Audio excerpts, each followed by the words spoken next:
네, 안녕하세요. 언론아싸 43회입니다. 네, 저희가 언론아싸가 벌써 1년이 넘었습니다. 아니, 저희가 1년 될지도 모르고 지난해 8월 저희가 3일에 시작했는데 이렇게 1년 우리 할 줄 몰랐잖아요. 그러니까요. 처음에 저희 시즌 1 할 때 8회 맞아요. 네, 8회 목표로 하고 그 다음에 또 8회 하고 이게 윤석열 끝나지가 않아. 아니 왜 이렇게 저희가 1년이 넘었냐면 윤석열 정권의 이제 언론 장악에 맞서서 저희가 이 현실을 알려내자 실태를 알려내자 이렇게 시작했는데 너무 탄압을 계속하니까 저희가 언론 알사를 계속할 수밖에 없었고 그동안 진짜 많은 사건이 있었어요. 그죠? 맞아요. 그 사이에 YTN이 불법 매각이 되고 TBS가 지금 사실 폐국 위기까지 몰리고 그 사이에 KBS는 장악이 되고 지금 또 MBC를 장악하겠다고 또 이러고 있는데 네, 언론아싸는 우리 계속 싸울 거죠? 위원장님들. 네. 싸워야죠. 네. 싸웁니다. 네. 자, 일주일간 컴티에서 무슨 일이 있었나? 지금 저 주말 동안에 언론인들, 정치인들 대거 통신조회 검찰이 했다 해서 처음에는 막 3,000명이다 하다가 지금은 뭐 조회 대상이 10만 명일 수도 있다 막 이런 얘기 나오는데 조회되신 분? 10만 명이요? 네, 10만 명 얘기도 나왔어요. 조회. 전 문자가 안 오던데 지난주 후반에 이제 막 시작이 됐었잖아요. 그래서 이제 뭐 당연히 이제 저한테는 안 와서 저는 역시 나는 피렘이구나 뭐 전혀 생각도 안 하고 있었는데 지난 일요일 저녁에 받았어요.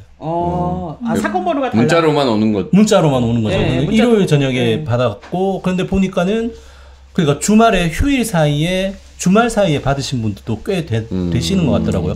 고한석 씨 부장님 언제 받으셨어요 문자를? 저는 8월 2일 날요. 2일 날 그러니까 대부분 그때 이셨던 것 같은데 저는 그 8월 4일에 받았어요. 그래서. 그게 사건 번호가 차이가 있더라고요. 똑같지 않더라고요. 네. 이게 원래는 검찰이 이렇게 무더기로 통신조회에 모르게 막 하던 게 계속 문제였잖아요. 이게 무차별적인 남용이다 이렇게 해서 뭐 참여연대 등 시민단체에서 수년 전부터 계속 이거 관련해서 법을 바꿔야 된다 해서 그 개정된 법으로 올해 1월 1일부터는 사후 통보를 해주게 돼 있대요. 예. 근데 통신자료 조회 시점이 1월 5일인가 그렇던데 8개월 지나가지고 이렇게 통보해주면 원래는 이게 무슨 30일 소용이래요? 이내에 통보해줘야 되는 건데 이게 아주 중대한 사안이거나 이러면 연장을 할 수가 있고요. 2차례 연장을 할 수 있다라고 되어 있는데 2차례를 6개월 이내에 2번 연장할 수 있고 또 사건이 아예 계속 수사가 진행 중인 거 때는 안 하고 수사가 진행 중인 건 그냥 기한 없이 검찰이 계속 갖고 있을 수 있고 통보를 안 해도 당사자는 모르는 거예요. 검찰한테는 재량권을 주면 안 돼요. 내가 보니까 어떤 것도 주면 안 돼요. 가장 큰 문제는 뭐냐면 저는 조회를 안 했다고는 하지만 보면 뭐 미디어스 기자, 뭐 미디어 오늘 기자 있잖아요. 그러면 그들의 통신 조회를 하면 그들과 통화한 사람들도 그러면 불안하죠. 불안한 거잖아요. 그러니까 기자랑 통화해서 뭔가 중요한 제보를 해야 되는데 이 기자랑 통화하면 내 통신 기록이 나중에 또 털릴 수 있다? 라고 생각하면 제보 자체가 사실 쉽지가 않잖아요. 지금 정치인, 현직 정치인, 그 다음에 현직 기자들, 언론인, 그 다음에 언론학자, 그리고 저희 민원연도 민원연의 뭐 대표나 전 대표나 이런 분들도 지금 다 대상에 올랐거든요. 그러니까 이게 시민사회단체도 기자들하고 자주 통화를 하니까 광범위하게 지금 대상일 것 같은데 지금 수집들을 하고 있어요. 뉴스타파에서도 수집을 하고 있고 참여연대 등 단체에서도 지금 제보를 받고 있습니다. 그래서 이게 또 일반 시민도 지금 포함됐어요. 그러니까 이게 왜 이렇게 되는 건지가 지금 왜 이렇게 확산이 되는지를 모르는 거죠. 그렇죠. 김만배 신앙님 그거 관련해서 그거랑 고한숙 지부장이 무슨 상관이에요? 이게 아마 뉴스타파 기자들을 털면서 뉴스타파 기자들과 좀 전화 통화한 사람들은 다 뒤지는 것 같아요. 그렇겠네요, 진짜. 그러니까 털리고 해서 연쇄적으로 그렇게 되는 것 같아요 지금. 신민사무소장님 꼭 있어야 되는 거 아닙니까? 왜요? 아니 그러니까 저 설명한 사람이에요. 열심히 하셔야 되는 거 아닙니까? 그러니까 자기가 투쟁을 열심히 안 했다고? 통신 기록이 조회가 된 게 왜 누구 때문에 그 이유도 된 것 자체도 모르는 거죠. 그냥 뭐 됐다는 사실만 오는 것이지. 기분이 어떠셨어요? 저희도 김재경 간사는 됐대요. 통신기록 조회했다 그러고 통보를 받았고 또 조합에 우리 이제 조합 간사 분도 또 조회가 되고 그분은 직접 뭐 그래요? 취재하고 이런 분도 아닌데 그 또 조회가 됐다 시점에서 하고. 예. 저희도 지금 파악이 되기로는 전임 본부장 이건 통보를 받았고 그 다음에 예전에 2017년도에 저희 회사의 직능 단체장을 하셨던 선배가 있는데 그분은 또 연락을 그 통보를 받았대요. 그래서 이게 지금 어떤 기준에 의해서 된 건지. 그러니까 저희도 뭐 PD 수첩 PD 보도 기자 뭐 작가 경영진 중에도 또 있고 계열사 뭐 사장 이런 사람들도 있고 이게 거의 전방위적으로 털리니까 이게 1월 1일 이후에 조회한 거는 이제 의무화돼 있어서 사후라도 이렇게 알려주는 거고요. 지난해 그 이전에 통신 조회된 분들은 본인들이 직접 통신사에 그 조회 요청을 하면 알려줍니다. 통신사에서. 그러니까 한번 해봐야겠어요. 통신 사찰 아닙니까? 이거 사찰 느낌이에요.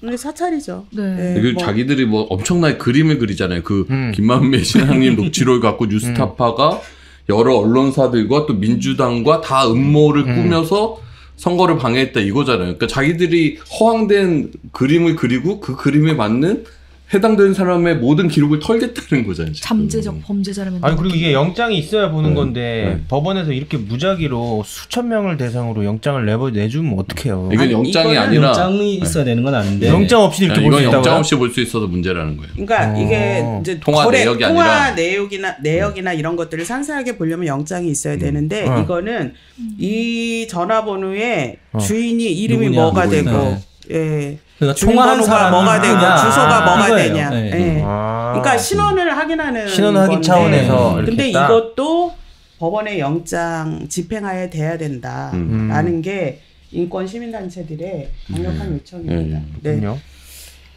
TBS 오늘도 뉴스가 계속 뜨고 있어요. TBS요, 지부장님? 네, 지금 TBS 상황을 말씀드리면요. 9월 7일 경에는 저희가 돈이 하나도 없습니다. 제가 얼마 전에도 한 집회에서 말씀드렸는데 저희가 A4 용지가 없어가지고 라디오 대본을 못 뽑는 상황인 거예요. 그럼 뭐 핸드폰 컴퓨터 보고 그냥 하는 거예요? 그래가지고 제가 집에서 가져오세요? 지난번에 직원들. 집회 때 네. 제가 그걸 프린트하려고 라디오 하필이면 노조 사무실에 이제 네. 종이가 없고 네. 토너도 없는 거예요. 그래서 저 아는 동료한테 이거 좀 뽑아줘 그랬는데 A4 용지가 없다는 겁니다. 네, 그런 되게 어려운 상황이고요. 서울시와 서울시 의회 같은 경우에는 뭐 출연 기관 지원은 없다거든요. 지금까지는. 이렇게 될 경우 이제 대표 같은 경우에는 9월부터는 임금체불 형사처벌로 받을 수 있는 되게 중대한 사안이잖아요. 그러니까 이거를 회피하기 위해서 전 직원한테 해고 통보를 하겠다는 것을 지금 서울시와 서울시 의회에 알렸어요. 니들이 최소한의 뭐 지원을 하지 않으면 나는 폐업하고 직원들을 다 쫓아낼 수밖에 없다라고 지금 하는 상황이고요. 내일 그걸 공식적으로 기자회견에서 밝힌다고 합니다. 이성도 직무 대표가요? 네. 근데 지금 뭐 언론에 또 보도에 보면 TBS를 또 인수하겠다라는 것도 생겼다라는데 그 얘기는 또 어떻게 됐어요? 지금 TBS가 주파수를 유지하기 위해서는 두 가지가 있습니다. 하나는 서울시의 안정적 지원을 근거로 해가지고 방통위가 제어권을 내준 거고 또 하나는 서울시 지원이 만약에 없다면 TBS가 주파수를 가지려면 비영리 재단으로 운영이 돼야 돼요. 근데 사실 서울시 지원 없이 비영리로 운영되는 게 불가능한 상황이거든요. 근데 이제 비영리 재단으로 운영할 기업들이 좀 있다라는 소문이 있습니다, 지금. 근데 어떤 기업인지도 모르고 이게 진짜인지도 모르고 그런 상황이에요. 근데 사실 저도 뚜껑을 열어봐야지 알 것 같아요. 그래서 되게 지금 복잡한 상황이고 또 하나는 저희가 지난번에도 얘기했다시피 단체 협약이 깨졌거든요. 그래서 저희가 지방노동위원회에 조정 신청을 했어요. 노동쟁이 조정 신청을 했는데 1, 2차 때 다 노사 간의 그 갭이 너무 커가지고 3차 결렬이 예상이 돼요. 12일인가 그렇거든요. 근데 그 사이에 일단 찬반 투표를 했습니다. 근데 오늘 결과가 나왔거든요. 파업 찬반 투표를 했는데 198명이 총 투표를 해서 저희가 84%의 찬성률이 나왔어요. 네, 그래서 지금 만약에 해고 통보를 하면 이제 저희는 파업에 들어가야 되는 상황이죠. 네, 지금 되게 어지러운 상황입니다. 진짜 얘기만 들어도 어지러지하네요. 그러니까. KBS도 이제 좀 비슷한 수순으로 가고 있는. 네. 지금 KBS도 네. 단협하고 있잖아요. 단체 협약 교섭이 이제 저희들이 결렬을 선언했고 지난주에 저희는 이제 바로 이제 노동위원회로 가는데 노동위원회 조정 신청을 했습니다. 그래서 9일하고 잠시만 저희 에어컨 좀 봐주세요. 여기 너무 조명 때문에 더워서요. 네. 이런 얘기도 할 수 있어요? 네. 아니 안 보셔. 되게 오늘 자연스럽게 안 보십니까? 갑자기 네. 에어컨이 너무 더워서. 네. 네. 9일하고 지금 16일 날 이제 조정 기일이 잡혀 있고 근데 단체 협약이라는 것이 노사 간에 약속을 해서 임금, 복리, 후생, 뭐 인사 이런 부분들에 대한 그 노사의 합의이기도 하지만은 저희는 이제 방송사이기 때문에 다른 방송사 다 마찬가지지만 공정방송 파트가 있어요. 그래서 공정방송 파트에 제작 자율성에 대한 부분들도 있고 방송에 대해서 책임자들의 의견을 묻고 따지는 공정방송위원회 운영에 대한 조항도 있고 그리고 주요 국장에 대한 임명 동의제 그리고 본부장에 대한 중간평가 투표 이런 것들이 이제 단협으로서 보장이 되어 있다라는 거죠. 그런데 이런 것들을 지금 KBS 경영진은 못하겠다. 특히 임명동의제 같은 경우나 임명동의제나 이런 부분은 아예 못하겠다라는 것이고 공정방송위원회 같은 경우에도 사측의 입맛에 맞는 안건만 다루겠다. 이런 식으로 지금 하는 거라서 사실은 지금 단체 협약 결렬이 된 것도 공정방송 파트에 대한 노사 간의 이견이 굉장히 크기 때문에 결렬이 됐고 지금 노동위원회에 조정 신청을 했습니다. 네. 저희 그 사이에 권일주라는 분이 방송통신위원장님 열렬히 지지 응원 보냅니다. 든든합니다. 화이팅 화이팅 최고입니다. 사랑합니다 이랬는데 이분 가족이신가요? 네. 사랑 많이 하십시오. 네. 약간 비꼬신 거 아니에요? 아니요. 아니요, 많이 하시러. 사랑합니다. 네. 진심이시구나. 아니 네. 그분 그분이 오히려 비꼬다. 네. 이분이 비꼰 네. 거다. 이분이. 네.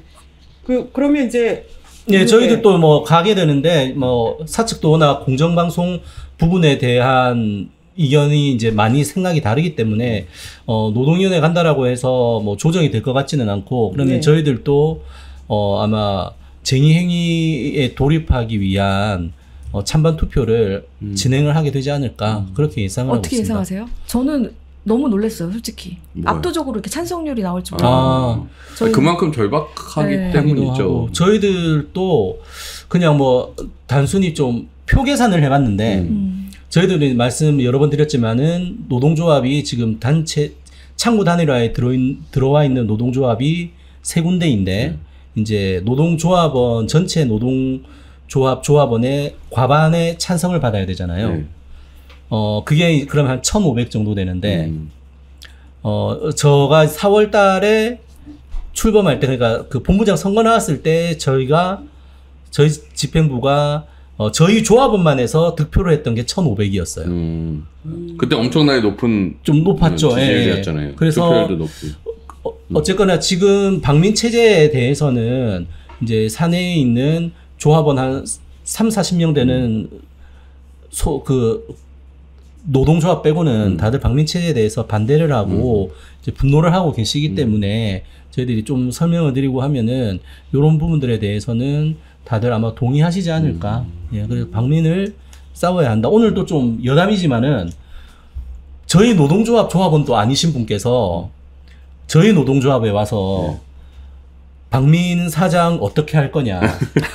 아니, 자기 조합에 가서 말씀하시면 되는데. 조합에 먼저 좀 가입을 해주셨으면 조합 좋겠네요. 그러니까 하셔야죠. 그런데 이제 우리 조합에 와서 막아야 되는 거 아니냐라는 네. 얘기를 하시더라고요. 그래서 좀 이건 뭐지? 이 당황스러우면서도 그게 언론노조 KBS 본부의 투표에서 과반 이게 아니라 전체 노동조합의 과반이 돼야 형성해야 파업을 한다? 예. 창구 단일화를 하게 되면은 네. 그 창구 단일화에 들어와 있는 노동조합 조합원의 절반 이상이 찬성을 해야 돼요. 지금 노조 4개죠. 그 4개인데 지금 창구 단일화에 들어와 있는 조합은 3개거든요. 네.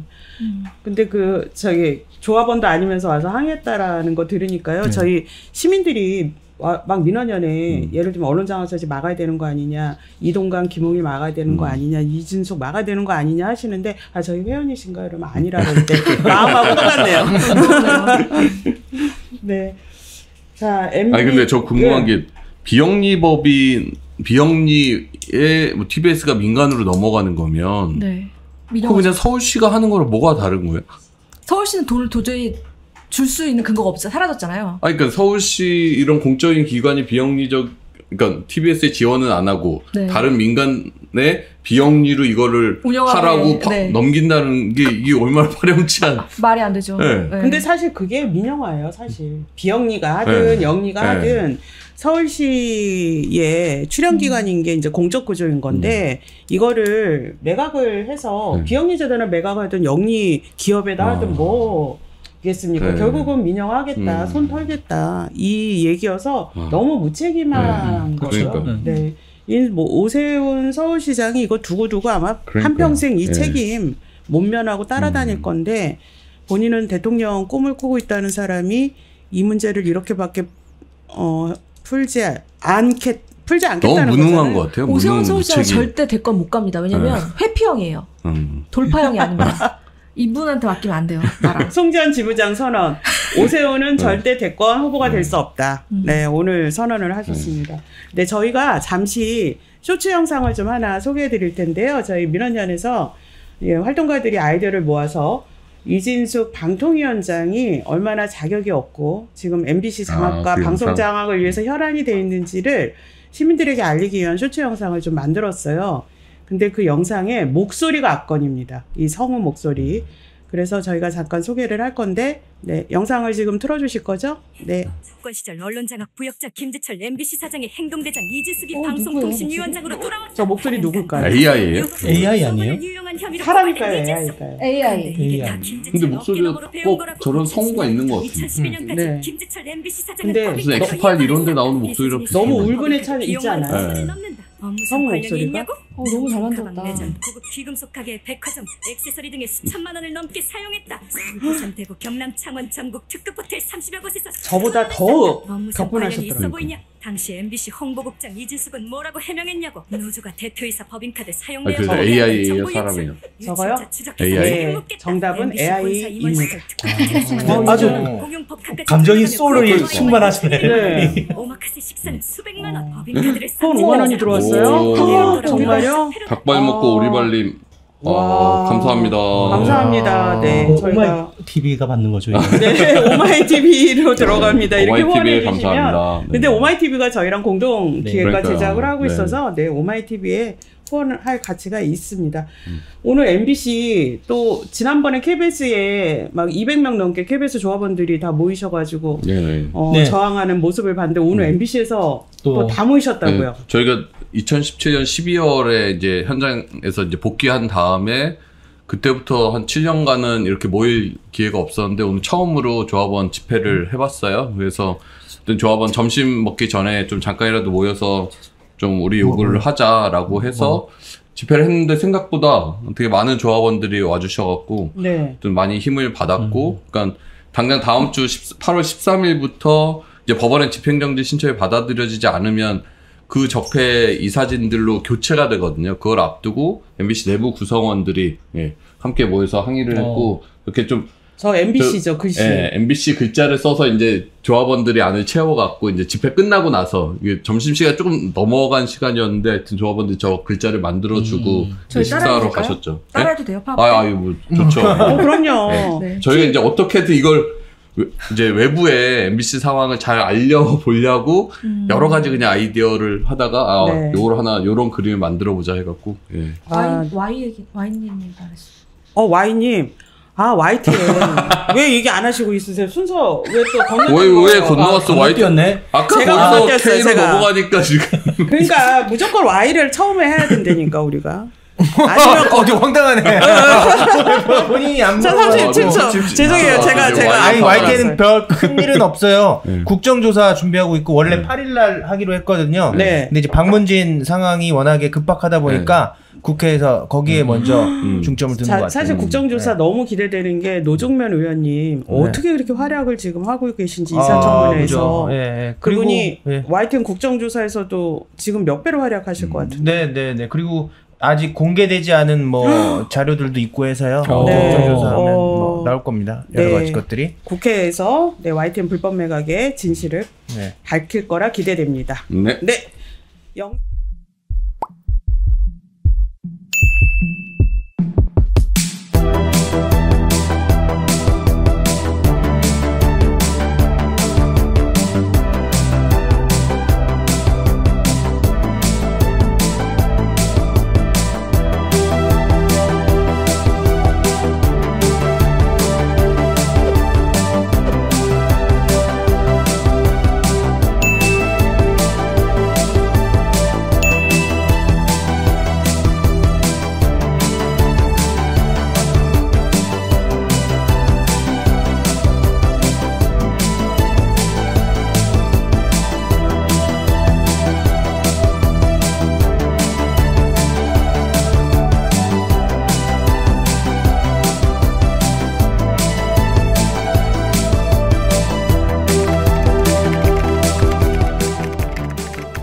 시민이 언론의 인싸가 되는 그날까지 언론화서 시작합니다. 반갑습니다. 저는 오윤혜입니다.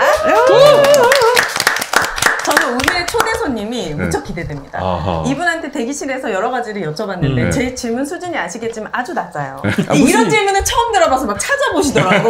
법안을. 월급은 누구한테 받으시죠? 저는 이렇게 궁금합니다. 그래서 준비를 좀 많이 하고 나오셨습니다. 한양대 법학전문대학원 교수님이시자 또 변호사로도 활동하고 계시는 지금 현직 방문진 이사 박선아님 모십니다. 반갑습니다. 반갑습니다. 네. 역시 교수님을 하셔서 그런지 제가 어떤 질문을 했을 때 너무 친절하고 너무 쉽게 설명을 해주시는 거예요. 아니 모든 교수가 그러지 않아요. 모든 교수님이. 아 그래요? 네. 능력자이기 때문에 그러시는군요. 네. 그래서 오늘 궁금한 것들 다 여쭤보면 좋을 것 같습니다. 아 그리고 또 소개를 해야겠죠? 네네. 네, 자, 예, MBC부터 해주시죠. 언론노조 MBC 본부장 이호찬입니다. 네, 반갑습니다. 네, 언론노조 KBS 본부장 박상현입니다. 네, YTN 지부장 고한석입니다. 네, 민원연 사무처장 신미입니다. 네, 반갑습니다. 자, 오늘 우선 제가 첫 번째 이게 궁금한데 박문진 이사님들의 역할이 그냥 MBC 사장 뽑는 거 그거밖에 없어요. 1년 아니 1년 주 이사님 앞에서 아니 역할이 궁금해요. 박문진 네. 이사님들이 주로 하시는 시민들 잘 모를 거예요. 업무. 아, 네. 이제 방송문화진흥의 이제 설립 목적에 따라서 이사회는 활동을 하는데 네. 설립 목적이 네. 이제 그 방송문화를 진흥하고 그리고 이제 MBC 바로 문화방송의 어떤 경영에 대한 관리 감독을 하는 것입니다. 아, 네. 출근도 매일 하시고? 상임이사는 한 분이고요. 9인의 이사 중에 상임이사 한 사람 그리고 8인의 비상임이사로 구성되어 있어요. 아, 저는 그렇군요. 비상임입니다. 네. 네. 이사장 권태선 이사장은 매일 출근을 하시고 나머지 네. 이사님들은 안건이 있을 때 회의하러 오시고 또 다른 이제 뭐 소위든지 이런 맞습니다. 활동들을 하시죠. 네. 네, 좋습니다. 자, 오늘의 주제는 바로 이진숙이 쏘아올린 적폐 이사들입니다. 이진숙 방통위원장 임명부터 청문회, 출근, 공영방송 이사 선임 결의에서 탄핵까지 정말 너무 짧은 시간에 이 많은 일들이 일어났었는데 간단하게 M님께서 정리를 좀 해주시죠. 하여튼 이진숙 청문회 보면서 거의 사흘 동안 거의 처음이었던 것 같아요. 그 장관 후보자급을 사흘 동안 청문회 한 거는 네. 그만큼 정말 파도 끝이 없이 계속해서 의혹들이 나오니까 그 사흘간의 청문회를 하고 결국에 이제 청문보고서는 채택되지 않았는데 대통령이 그냥 바로 임명했죠. 7월 31일. 7월 31일 날 임명을 했는데 임명했다는 얘기를 듣고 좀 있다가 이진숙 씨가 방통위의 모습을 드러내요. 그래서 보통은 이제 오전에 임명장을 용산에서 받고 과천으로 이제 이동한다라고 생각을 하고 있었는데 임명했다는 기사와 동시에 방통위 앞에서 기자들이랑 인터뷰를 하더라고요. 네. 그러니까 그만큼 급한 거죠. 그러더니 그날 바로 저녁 오후 5시에 방송문화진흥의 이사와 KBS 이사를 임명을 강행해버리죠. 그러니까 네. 출근한 지 10시간 만에 80여 명이 넘는 이사들을 심사하는데 그 심사도 회의가 한 1시간 반? 그 정도의 80여 명을 심사해서 그냥 뚝딱 결론을 내버린 거거든요. 그렇게 돼서 이제 불법행위를 한 거죠. 2인의 위법적인 방통위에서 공영방송 이사진 임명을 강행하니까 국회에서는 이진숙을 탄핵했고 네. 탄핵을 하기 전에 사퇴할까 말까 좀 궁금했었는데 결국 버텨서 지금 직무가 정지된 상태. 네.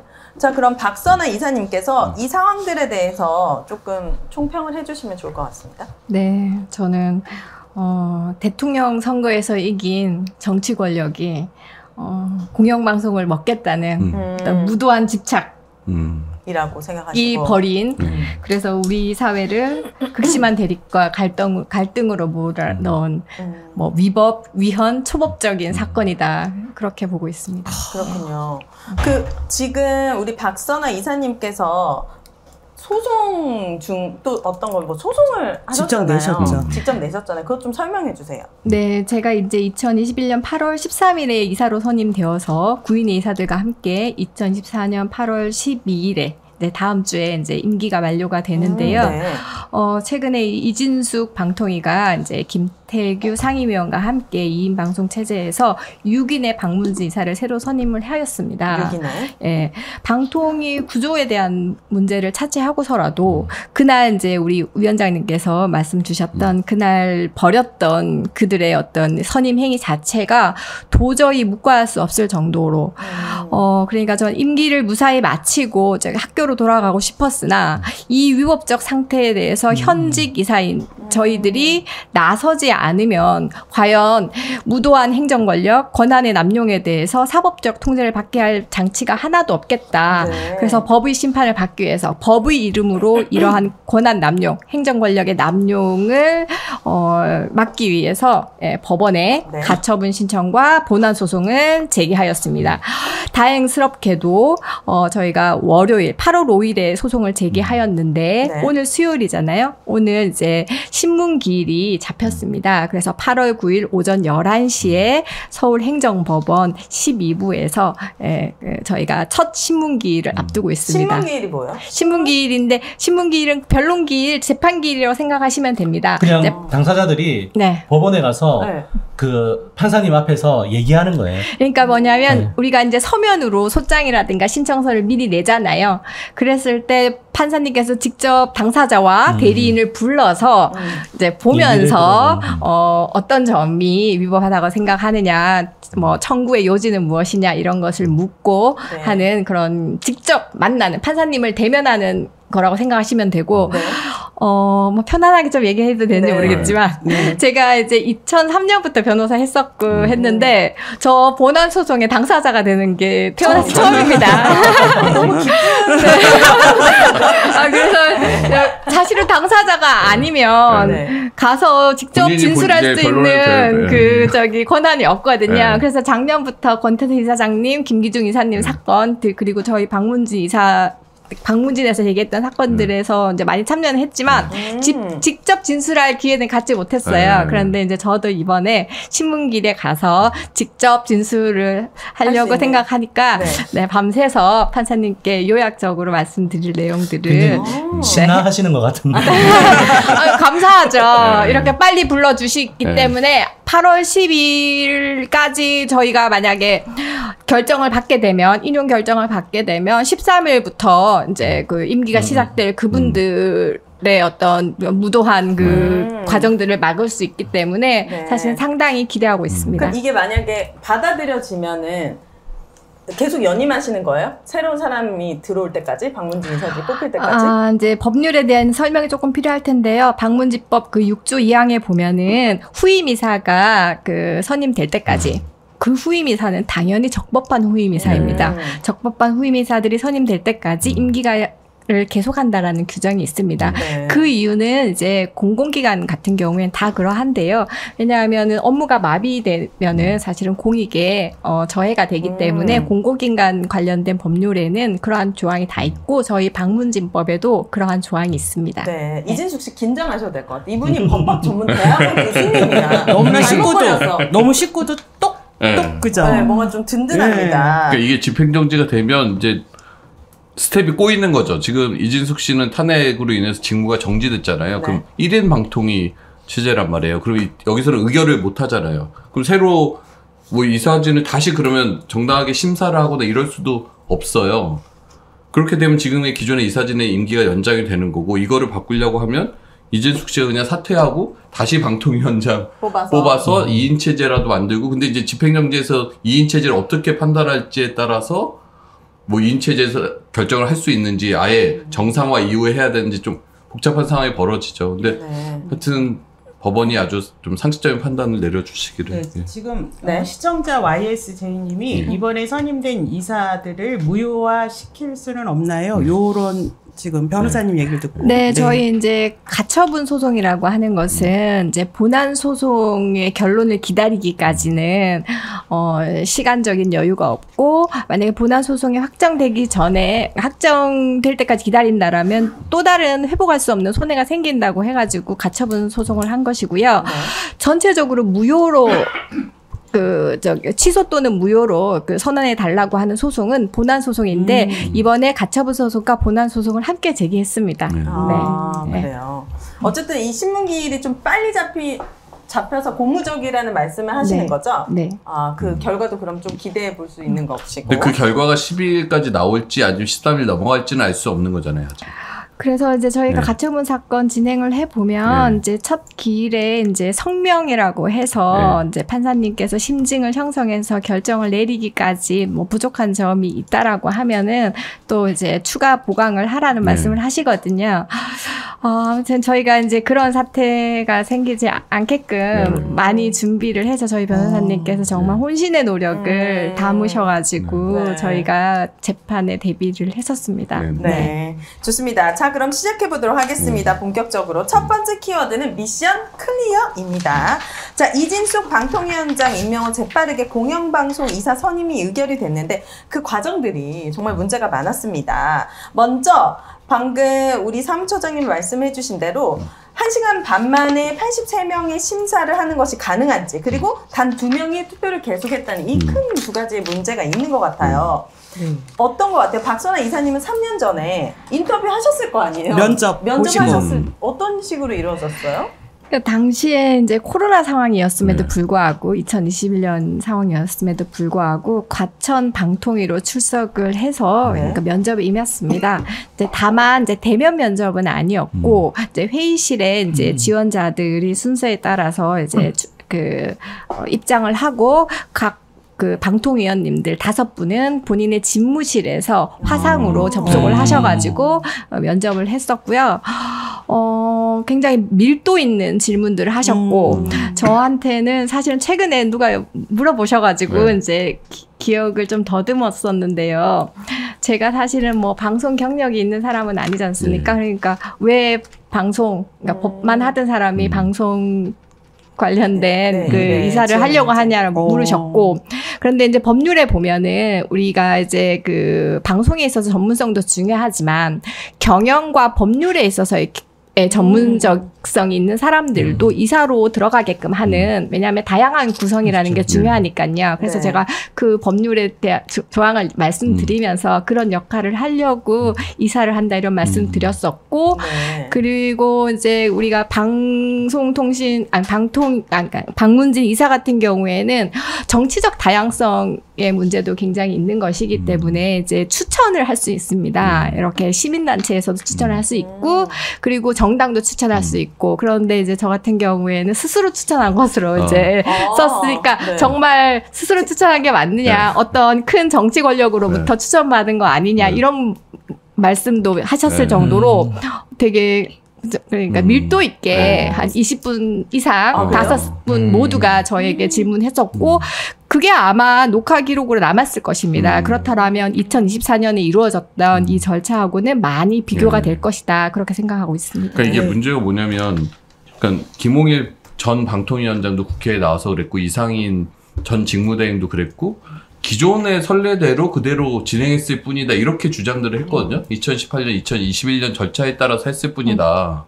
근데 2021년에는 면접도 실시했고, 실제 후보자를 선정하는 회의랑 의결하는 회의랑 며칠의 차이도 있었어요. 그러니까 훨씬 더 다양한 절차를 거쳐서 선정을 했는데, 이번에는 후보자 선정하는 거랑 심의 의결하는 거랑 그 1시간 반 회의에 다 돼버린 거예요. 네. 면접도 이루어지지 않았고. 그렇죠. 2021년을 보면은요, 방문진 같은 경우는 결격 사유를 확인하고 그 말씀하신 대로 심사를 8월 9일 하루 종일 했고요. 그리고 이틀 뒤에 선임을 해요. 그리고 당시에 또 KBS 이사 같은 경우는 면접 심사를 이틀에 걸쳐서 아마 지원자가 많았던 것 같아요. 이틀에 걸쳐서 하고, 또 그 이사 추천해서 대통령이 임명하는 건 5일 뒤에 이렇게 시간을 갖고 하거든요. 네. 이번처럼 하루에 위원장이 취임하자마자, 그것도 아까 이제 80여 명이라 그랬는데 지원자가 85명이고 아예 자격이 안 되는 사람 2사람 빼면 83명을 가지고 심사를 했다는데, 이게 1시간 반 만에 AI도 기계도 이렇게 못하죠. 그러니까 이 1시간 반도 전체 회의가 뭐 2시간 또 막 이러는데, 국회 회의록 정확히 보면 5시에 시작해서 6시 45분에 끝났다라고 확인을 해요. 그리고 안건도 그 중간에 내가 정회가 네. 10분 있어요. 그럼 1시간 35분이 총 회의 시간이고, 안건이 그 전에 뭐 부위원장 호선하고, 그 다음에 이진숙에 대해서 기피 신청들을 했단 말이에요. 그거에 대한 판단도 했어야 되고, 후보자 선정하고 심의 의결은 4번째 안건인데 그럼 4번째 안건은 한 1시간 정도 했을까 말까 한 거예요. 그럼 네. 1시간여 만에 83명을 심사한다? 이게 그러니까 1분 한 40초당 한 사람씩 했냐 이런 얘기가 나오는 거예요. 83명이 거기 간 건 아니죠? 아니죠. 아니죠. 아니죠. 면접도 안 했으니까. 네, 그 자기가 서류 심사로만 갖고 심사. 했다는 서류 거예요. 심사로 한 네. 사람당 최대한 해봐도 40초인데 그 사람이 이력서도 못 읽어요. 40초 동안. 자, 그러면 이번에 박문진 이사를 지원하셨던 분들 중에서도 소송을 거셨던 분이 있었던 거 아니에요? 예, 네. 예, 이번에 그거 좀 설명해 주세요. 그러니까 이사 지원자 탈락자 중에 3분이 이제 집행정지 신청을 별도로 했어요. 그래서 그분들 서류 심사 탈락자? 그렇죠. 아, 그러니까 네. 뭐 서류 서류 심사하고 최종 면접이 심사. 아예 없었으니까 그래서 서류 낸 사람 전체 다 심사했다는 거잖아요. 네. 근데 그 심사도 뭐 서로 논의도 안 했대요. 방통위 사무처장이 국회에 가갖고 그냥 투표만 계속했다는 거예요. 2명이서 그 박문진 31명이거든요. 후보자가 31명의 투표용지를 놓고 9명을 찍어서 일치 하나를 계속 대조하면서 어머나. 일치할 때까지 투표를 했다는 거예요. 7, 8번을. 아, 뭐지? 그것도 말이 안 되고 확률적으로 31명의 투표 중에 9명을 A, B가 골랐는데 그 중에 6명이 일치할 확률이 엄청 낮아요. 그리고 그거에서 끝도 아니고 6명에서 이제 3명을 더 뽑아야 되잖아요. 9명이니까. 네. 근데 3명을 더 뽑으려고 했더니 또 투표를 했는데 일치가 안 돼서 그 다음에 하기로 했대요. 이런 무책임한 얘기가 어디 있으며. 그래서 이제 이 지원자들 입장에서는 2인 체제에 위법한 방통위에서 공정하게 절차나 이런 것들을 거치지도 않고 자기가 면접을 통해서 자신이 박문진 이사가 돼서 어떤 걸 펼치겠다는 것들을 소명할 기회도 없었고 네. 그런 상황에서 이렇게 졸속적으로 심사를 하는 것이 자신의 어떤 투명하게 경쟁할 권리 이런 걸 침해한다라고 해서 네. 집행정지 신청을 한 네, 거죠. 3가지 요지가 신청한 요지가 공정하게 경쟁할 권리를 박탈당했다, 평등권을 박탈당했다, 그다음에 이사 임명 기대권이 훼손됐다. 이래서 가처분을 요 3분이 신청을 했고 역시 8월 9일 날 행정법원에서 이분들에 대한 신문도 신문. 예. 네. 지금 예정이 돼 있습니다. 네. 그러니까 2가지 집행정지 신청이 있는 거예요. 그 탈락자 3분이 한 것과 기존의 박문진 이사님, 박선환 이사님 포함한 3분이 한 집행정지 신청 2개가 동일한 날에 각각 신문기를 대상은 똑같은 거죠. 그렇죠. 사안은 똑같은데 이제 그걸 소송의 네. 주체가 다른 거죠. 네, 네. 대상은 똑같습니다. 대상은 네. 같습니다. 자, 다음 주제가 바로 이 내용입니다. 원천 무효 줄 소송인데요. 방금 말씀해주신 박문진 이사 지원자 3명과 현 이사 3분이 집행정지 신청을 했습니다. 그래서 이진숙 5인 합의체 기구 취지에 훼손이 되고 법적 정당 없는 방통위의 처분이다라고 했는데 승산이 있다고 보시는지, 그리고 이것을 판결하는 법원에서의 가장 큰 쟁점은 어떤 거라고 예상하시나요? 일단 이제 그 소송의 대상이 그러니까 선임 처분의 어떤 위법성을 다투는 것입니다. 네. 그렇다면 위법함이 얼마나 중대한지를 이제 법원에서 따지실 텐데 우선 이제 그 방통의 현 구조가 이제 2인 체제로 해서 이제 운영이 되고 있는데요. 이게 처음은 아닙니다. 이동관, 김홍일, 이진숙 작년부터 지금 계속 2인 체제로 운영되고 있고요. 2008년도에 방송통신위원회가 설립이 되었습니다. 그전에는 그래요? 방송위원회 체제였고 방송과 통신을 결합을 하면서 2008년 당시에 이제 법률이 제정이 되고 이제 위원회가 이제 만들어졌는데 당시 5인의 상임위원으로 구성하는 그 취지에 대해서 당시에 그 법안 과정에서 있었던 뭐 심사 보고서라든가 여야 합의 를 이뤘던 내용들에서는 합의제 행정기구 그리고 정치적 다양성이 보장된 합의제 행정기구라는 점을 명확히 하고 있습니다. 이게 이제 다른 많은 부처들 뭐 장관이 있는 독임제 행정기관하고는 차원이 다른 내용들, 그것이 바로 방송의 자유와 독립을 보장하기 위한 방법으로 방송통신위원회를 설치하였다라는 점이 명확하게 되어 있거든요.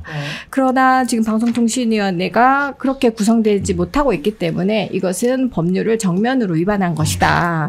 그렇다면 법률을 정면으로 위반해서 운영하고 있는 방송통신위원회에서 내렸던 이 중요한 방송통신 정책에 관한 사항, 바로 공영방송 이사의 선임은 바로 그 내용적 위법이 있고 그리고 난 다음에 그날 이제 6월 28일에 김홍일 전 위원장이 선임 계획안을 그날도 기습적으로 그렇죠. 의결하고 도망을 가셨습니다. 그리고 난 다음에 이것을 이어받아서 네. 이상인 네. 전 직무대행이 1인 체제에서 저 절차를 진행을 했었고 했고 예, 밀실에서 진행을 했죠. 그리고 2018년, 2021년에 있었던 그 절차들 좀 다른 얘기일 수도 있지만 우리나라가 이제 채용 비리 관련된 것이 뭐 사기업 공공조직 불문하고 몸살을 앓았던 그 기간들이 있었습니다. 그래서 사실은 각 공공기관에 정말 계약직 직원 뽑을 때도 채용 매뉴얼을 갖다가 만들어서 정말 투명하게 모든 국민들이 인정할 수 있는 공정한 절차를 만들기 위해서 노력했고 민간 기업도 마찬가지인데 이런 고위공직자의 어떤 관련된 이것이 정말 민간 기업이라든가 작은 공공기관에도 못 미치는 그런 절차로 운영이 됐던 것입니다. 그러니까 공모를 받고 그리고 난 다음에 그것을 어떻게 처리하는지 이런 것들이 이상인 그 이제 직무대행이 있는 동안 하나도 그죠 노출이 된 것들이 없었던 거죠. 그런 가운데 이진숙 그 이제 직무정진된 위원장이 이제 취임을 하는 그날. 바로 오후에 이렇게 기습적으로 위원회를 열어서 이렇게 이제 결정을 했기 때문에 저는 절차가 없는 수준에 이르렀다 이렇게 보였습니다. 그래서 이제 법적으로 얘기했을 때 절차 형해라는 말을 쓰는데 과연 이분들은 절차를 과연 지켰느냐 이 부분이 사실은 저는 과연 절차를 찾을 수가 없다. 제가 좀 수준 낮은 원초적인 질문을 드리자면 어쨌든 윤석열 정부는 검사들의 합체잖아요. 그러니까 법을 누구보다도 더 잘 알고 있을 텐데 이렇게 위법이 그러니까 절차를 지키지 않았냐 이게 위법하냐는 다른 문제인 것 같거든요. 왜냐면 공공기관을 처벌한다는 건 굉장히 보수적으로 판사들도 접근할 텐데 지금 말씀하신 건 절차고 내규고 그동안 지켜왔던 규범이라는 느낌밖에 안 들어요. 이걸 안 지켰을 때 처벌을 누군가 받았던지 아니면 나라에서 공공기관에서 어떤 달랐던 그 결과가 없었고 그래서 이 싸움의 쟁점이 판사들이 이거를 말씀하신 대로 들었을 때 다 잘못됐지. 근데 이걸 잘못된 걸 모르고 윤석열이 이렇게 했겠어요? 뭔가 이거는 위법사항은 아니다라는 그런 기술자들의 꼼수도 분명히 존재할 것 같은데 그거를 끌고 나갈 수 있을까요? 그러니까 형사적인 죄책의 유무에 대해서 말씀드리는 건 좀 조심스럽긴 하지만 사실은 권한의 남용이 분명히 있다라고 하면은 직권 남용적인 요소들이 분명히 있을 것이고 네. 그래서 저는 사실은 뭐 직권 남용적 요소가 별 없다라고는 도저히 생각하지 않고 있습니다. 예. 이렇게 해서 이게 만약에 위법하지 않다라고 해서 그냥 지나가 버리면 향후 앞으로 뭐 합의제 행정기관이든 이런 거 자체 의미가 사라지게 되는 거고 심사나 이런 것도 있는데 기존 판례들 보면 그러니까 심사라고 한다는 것은 서로 이거에 대해서 얼마나 정당하게 제대로 심사됐는지 그러니까 말이 그냥 심사지 그냥 자기들끼리 누구 짜고 치고 이런 거는 안 된다라는 기존 판례들이 있고 또 어떤 판례는 합의제 행정기관에서의 서로의 충분한 논의 이게 필요하다는 판례들도 있어요. 그래서 저는 충분히 기대해 볼 만하고 법원이 그러니까 사실 법원 입장에서도 뭐 용기가 필요할 수는 있을 것 같아요. 하도 이 정권이 몰아치니까 거의 막 아무런 절차 지키지 않고 몰아치는데 법원이 이걸 또 이제 MBC에 대해서 한 번 더 제동을 거는 것에 대한 부담은 있으시겠지만 정말 법 논리대로 상식적으로만 판단해 주신다고 하면 저는 좀 기대해 볼 만하지 않을까. 근데 합의제 행정기관은 위원이 최소 3인이어야 돼요. 3인이 아니면 합의제라는 취지가 완전히 사라지는 거죠. 지금 방통위는 독임제나 마찬가지예요. 장관 있고 부위원장 차관 있고 하는 이런 독임제 기구랑 마찬가지이기 때문에 방통위의 설립 취지 자체를 완전 무색하게 하는 거고 그리고 특히나 이 2인 체제 위법성에 대한 판단이 이번 MBC 가처분에서도 분명히 나올 텐데 이게 YTN에도 영향을 크게 미쳐요. 지금 현재 YTN 매각 취소 본안 소송이 이제 이달 말부터 시작이 되는데 거기에서도 역시 쟁점이 2인 체제 위법성이에요. 그러니까 이런 것들이 하나씩 쌓여야 됩니다. 이런 저번에 YTN 판결도 뭔가 결국 기각이었나? 하여튼 그랬지만 거기서도 기각의 이유로 3인이 있었다는 거를 강조했었잖아요. 그러니까 3인 체제에서 2인이 결정한 그러니까 김현 의원 김명위원 있을 때 얘기 아니었나? 아니 그거는 이제 네. 저희 뭐였지? 수신료 네, 네. 관련해서 수신료 문제였었고, 그러니까 이게 헌재 판결, 수신료 헌재 판결문에 이제 맞아요. 그 얘기가 있었고, 네. 그러니까 이게 그 방통위 2인 체제의 위법성에 대해서는 앞서는 이제 권태선 그 이사장이나 김기중 이사 이제 네, 거기서 이제 보고를 그래서 거기서 계속 나왔었고. 지적이 됐던 부분이죠. 네. 그래서 네. 그런 2인 체제가 갖고 있는 위법성이라고 하는 부분들은 그 위법성이라고 하는 얘기가 이 결정 자체가 방송통신위원회 설치법의 법 취지를 제대로 구현하고 있느냐 이제 그런 부분이었거든요. 그래서 그런 부분들에 대해서 보았을 때 이번 이사 선임 과정 자체도 문제가 있을 수 있다, 문제이다라는 부분들을 하나 짚고 들어가는 거고, 두 번째로 뭐 2인 체제의 위법성은 그렇다 치더라도 그럼 너희들이 심사를 제대로 했느냐 이 부분을 보는 건데, 아까 말씀하셨던 것처럼 그 과정에서 절차라는 것이 과연 존재했더냐 했느냐 그런 부분들을 이제 따져볼 필요가 있다라는 것이죠. 네. 그 제가 이번에 이제 기피 신청을 냈었습니다. 네. 이제 기피 신청을 내면서 과연 2인이냐 3인이냐에 대해서 고민을 했었는데 기피 신청을 내면 기피의 대상이 된 방통위원은 그 기피 결정에 대해서 이제 제척이 네, 당연히 제척해서 결정에 참여할 수 없습니다. 그렇게 되면 2인 체제에서는 한 명이 남지 않습니까? 그러면 결정을 못하는 네. 과정이 되어버립니다. 그렇다면 돌아서 생각을 해보면 뭐 논리적 산수적 기결인데 결국 3인 이상을 요구한다라는 네. 게 되는 것이죠. 네. 예. 근데 그런 법원에서도 우리가 이제 판사님께서 좀 공정성에 의심이 있다 하면 기피 신청을 할 수 있지 않습니까? 그러면 법원은 상급 법원에서 하게끔 되어 있습니다. 예. 그래서 기피 신청권을 행사를 하면서 생각을 해봤더니 예, 그런 내용들도 이제 순환적으로 생각이 들었고, 제가 기피 신청을 했더니 기피 신청권의 남용이기 때문에 받아들이지 못한다라고 하면서 아주 짧은 말씀하셨는데 정말 기피 신청에 대한 결정권을 남용하신 분이 하실 말씀은 아니다. 그러니까 이게 기피 들었어요. 신청이 네. 남용이어서 남용이 아니라 기피 신청을 자기가 제척되면 2인 체제에서 결정을 못하니까 그냥 다 남용이다 해버리면서 아예 각하시켜버리는 거예요. 네. 네. 네, 저 풀드는 고양이님이 네. 학교에서도 회의나 평가가 이루어지려면 기본 3인 이상의 홀수 인원 구성이라고 가르친다. 이렇게 아이들도 아는 상식조차 네, 지키지 않는 집단이다. 네. 이렇게 의견 주셨네요. 자, 세 번째 키워드는 40초를 하든 4초를 하든 제대로 된 사람을 뽑으면 되는데 어떻게 이런 사람들만 박문진 이사들로 선임이 되었는지, 어떤 황당한 인물들이 있는지 살펴보도록 하겠습니다. 폐기물 처리장에 온 줄, 이게 세 번째 주제네요. 폐기물 수준의 저는 이제 이번에 선임된 MBC 박문진 그리고 KBS 이사님들 누군지 잘 모르니까 네. 지금 현재 이사를 맡고 계신 박선아 이사님께서 약간 이분들을 보면 자괴감이 느껴지시나요? 갑자기 질문이 그렇게 나와요. 약간 그런 거 있잖아요. 나 대신 오는 사람들의 그쵸. 수준이 완전 바닥이야. 맞아요. 그러면 내가 쌓아왔던, 내가 했던 모든 3년 동안에 그게 내 자리가 맞죠. 이런 자리였나? 약간 네. 자괴감 들잖아요. 네. 그런 맞습니다. 느낌 솔직히 드셨나요? 이 후보들을, 선임된 사람들을 보고? 네, 사실은 이제 선임되는 구조에 대해서만 좀 관심을 기울였지, 뭐 면면에 대해서까지는 관심을 기울이지 못했었는데, 네. 이후에 이제 뭐 보도를 보면서 정말 이분들이 이사가 되면은 과연 MBC라고 하는 공영방송이 걸어왔던 언론으로서의 사명을 지키는 데 있어서 이사들이 역할을 할 수 있을까, 이런 의문은 좀 들었습니다. 정말 근데- 직접이게 잘 네. 표현해요. 정말 너무 고상하게 표현하셨어요. 네. 저는 네. 이분들 보면서 사실 공영방송 주인이 국민이라 그러잖아요. 그러니까 저희 같은 이제 언론을 전문을 하는 시민 언론단체에서 이분들 보면서 아니 우리가 주인인 방송의 주요 정책을 쥐락펴락하는 분들이 이런 수준밖에, 사실 막 비리, 그다음에 혐오, 뭐 그다음에 구구 막 이런 차별로 가득 찬 분들이에요. 네.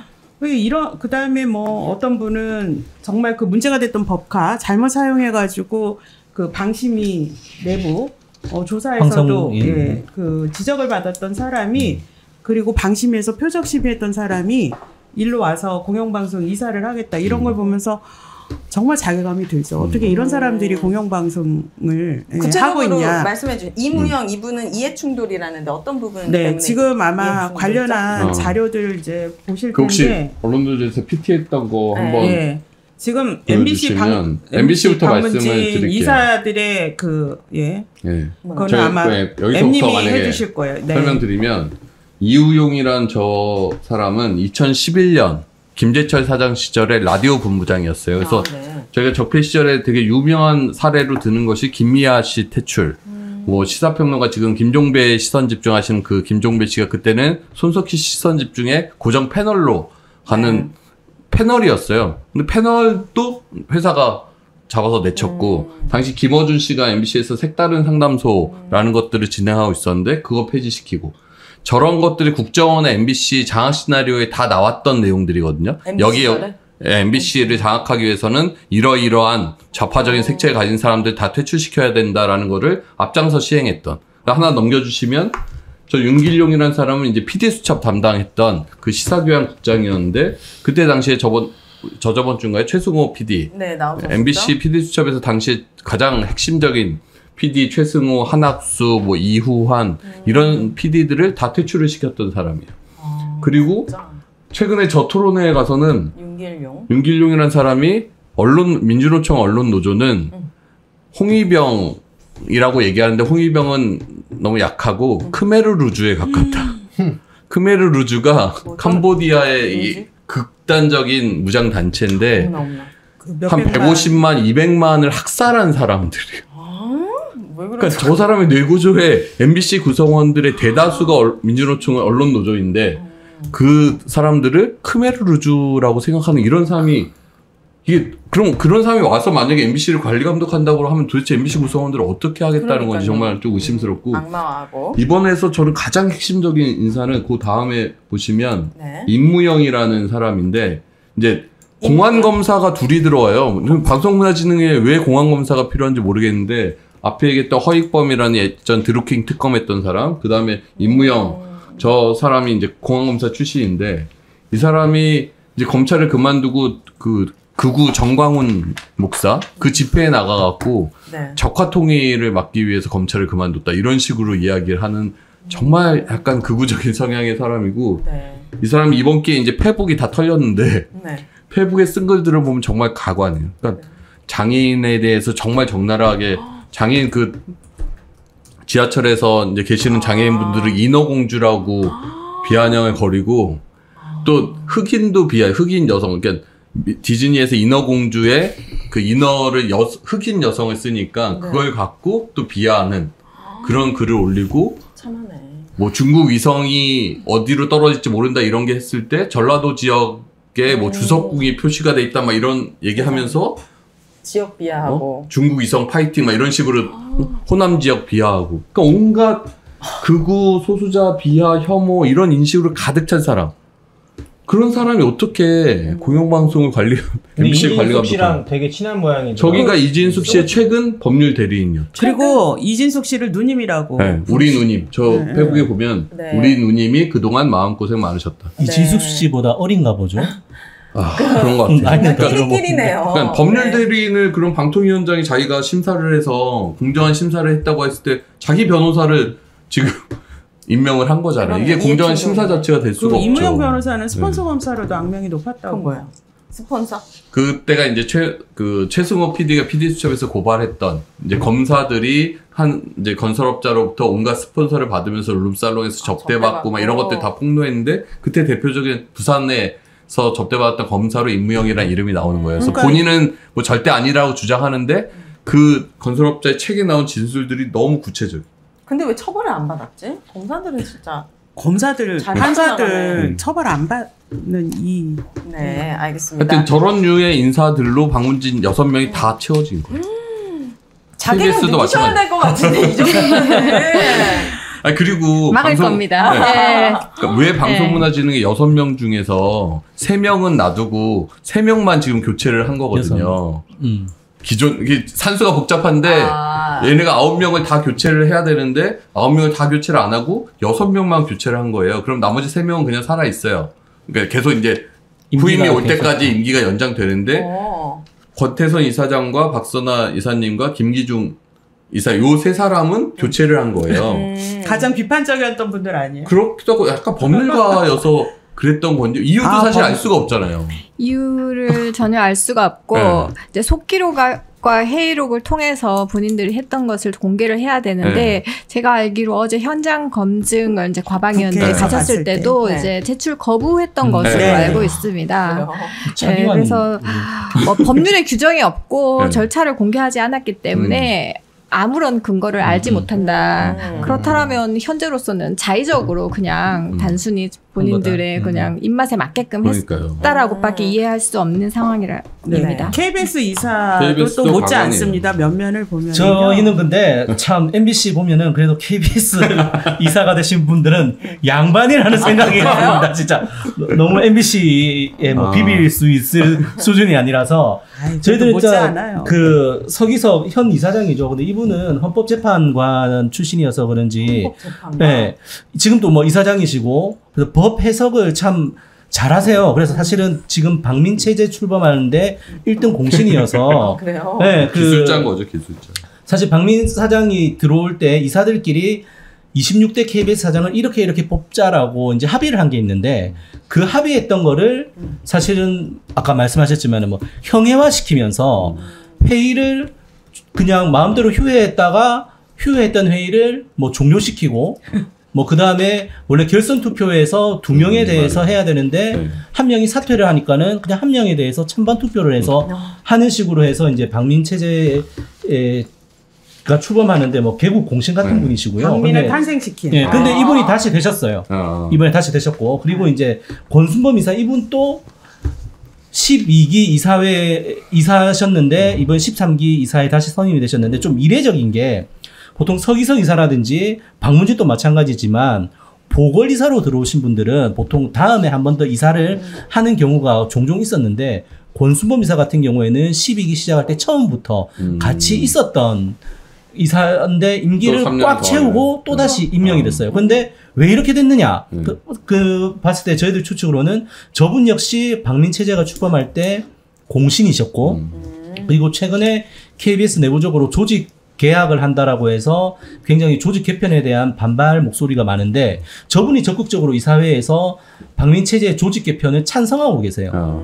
그래서 이제 지금 사장에 힘을 실어주려고 하는 거 아닌가라는 추측을 하고 있고요. 네. 그리고 이제 허엽 이분은 이제 동아일보 기자 출신이신데 MB 시절에 MB의 언론 장악에 대해서 굉장히 옹호하는 그 칼럼. 칼럼이라든지 기사를 쓰셨고 심지어 이제 유인촌 당시 문체부 장관에 대해서는 문학의 좌파를 청소해야 된다라는 식의 이제 칼럼까지 쓰셨어요. 그래서 그 굉장히 좀 이념적 편향성을 드러내셨던 분이고 최근에는 이제 관제라고 볼 수 있는 우익 성향의 언론 단체에서 가짜뉴스 퇴출 운동을 또 하셨던 분이셔가지고 거의 그런 사람들이 대부분 네. 많아요. 공원 연휴에 그런 비슷한 예, 극우 언론 단체들 그런 출신들이 지금 대거 맞습니다. 들어간. 네. 그 다음에 이제 제가 꼽는 원픽이 있으십니다. 황성욱 고기 방심위원 출신. 방송통신심의위원이셨는데 네. MBC 맨날 표적 맞습니다. 이분이 이제 박근혜 그 탄핵 심판하고 국정농단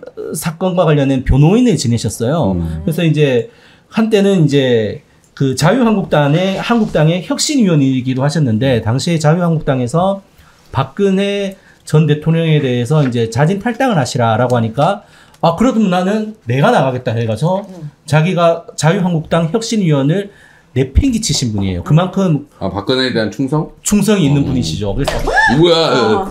그래서 이제 그렇게 아주 찐박이신 분이에요. 이분이 찐박이신 네. 분이고 심지어 2020년에는 미래한국당의 미래한국당이 무슨 국민의힘 전신이었던 미래통합당. 미래통합당 이름 하도 많이 바꿔갖고 예, 이제 위성 정당인 미래한국당의 공천까지 이제 신청을 하셨던 분이었죠. 그래서 사실은 저희 KBS 이사 같은 경우는 결격 사유가 당적을 보유한 지 3년이 지나지 않으면은 이사가 될 수 없어요. 근데 지금은 3년이 지나니까는 KBS 이사가 되실 수 있는 자격이 생긴 거죠. 그런데 이분은 뭐 그전에도 방송통신심의위원회에서 편파 심의에 아주 핵심적인 역할을 하셨던 분이기 때문에 네. 그리고 뭐 그 법카 사용. 법카 사용이라든지 출퇴근 근태에 있어서도 굉장히 문제가 불성실한 분이셨죠. 뭐 네. 이런 분들이 계셨고 또 한 분이 이제 그 다음 넘겨주시죠. 이인철 변호사 같은 경우에 최악이에요. 저분은 그 지금 국민의힘 쪽에서 했던 국민의힘의 미디어 특위 위원이기도 했고 국민의힘 추천으로 국회에서 꾸려진 언론 특위 위원이기도 하셨어요. 그래서 국민의힘 쪽에서의 어떤 언론 정책과 관련된 굉장히 많은 스피커 역할을 하셨던 분인데 이런 분이 지금 저희 KBS 이사로 되셨습니다. 지금 저희가 박문진 이사 출신이에요. 그래서 고영주라고 거기도 공안검사 출신이었는데 문재인 공산주의자라고 발언했던 그 고영주 이사장 때 이제 박문진 이사셨죠. 국민의힘 쪽의 여권 추천 이사였죠. 네. KBS 차원에서는 이 박문진 이사들에 대한 뭐 가처분 소송이라든가 이런 거 진행되는 거죠? KBS 이사? 네, KBS 이사들에 대해서. 조금 다른 게 박문진 같은 경우에는 임명권자가 방송통신위원장이에요. 그런데 KBS 이사는 방송통신위원회가 추천을 하면 대통령이 임명을 하게 돼요. 이 사람들 다 대통령이 임명한 사람이에요? 그리고 KBS는 그리고 방송통신위원회에서 추천을 하자마자 대통령이 또 임명을 해버렸어요, 지금.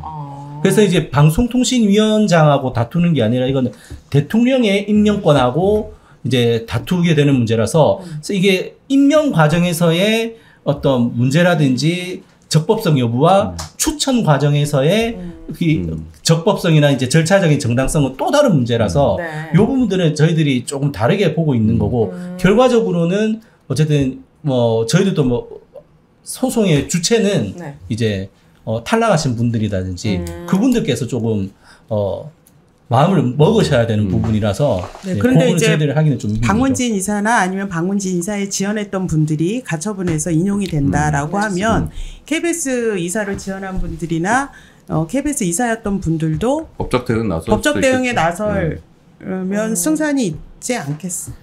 네, 일단 이제 저희가 그 주장하고 있는 2인 체제 방통위에서의 의결이라고 하는 것을 위법한 행정처분이다라는 것을 이번 가처분을 통해서 인정을 받는다라고 하면 그 구조는 비록 추천의 절차이긴 하지만 그대로 위법하다라는 점이 이제 또 다른 재판부여서 물론 판단을 받아봐야겠지만 충분히 한번 다퉈볼 만한 부분이 커지는 거죠. 네, 법적 타당성이 굉장히 높아지는 계기가 될 것이기 때문에 KBS 이사님들께서도 저희 결과를 예의주시하시는 것 같습니다. 네. 근데 이렇게 문제 있는 부적격, 누가 봐도 부적격인 이런 사람들이 과연 뭐 이렇게 절차도 없이 이 시간 내에 뭐 제대로 심사해서 됐겠냐라고 저희가 계속 지적을 했잖아요.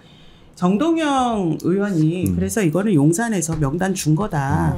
낙점한 거 그대로 받은 거 아니냐라는 의혹을 제기를 하셨죠. 그래서 저는 이진수, 김태규 두 사람이 계속해서 뭐 투표해서 정했다는 것도 약간 쇼이거나 거짓말이거나 아니면 그렇게 했다 해도 너무 문제고 그러니까 심의를 해야 되잖아요. 그래서 서로 뭐 의견 조정도 토론하고 왜 이 사람이 적합한지 아닌지를 해서 합의되면은 의견을 좁혀가야 되잖아요. 근데 그런 의견 조정도 거의 없었다. 그냥 투표해서 정했다. 거의 무슨 확률처럼 로또 맞추듯이 이렇게 정했다는 거가 만약에 방통위 간부의 그게 사실이라면 그것도 되게 심각하고 그랬을까도 의심스럽고.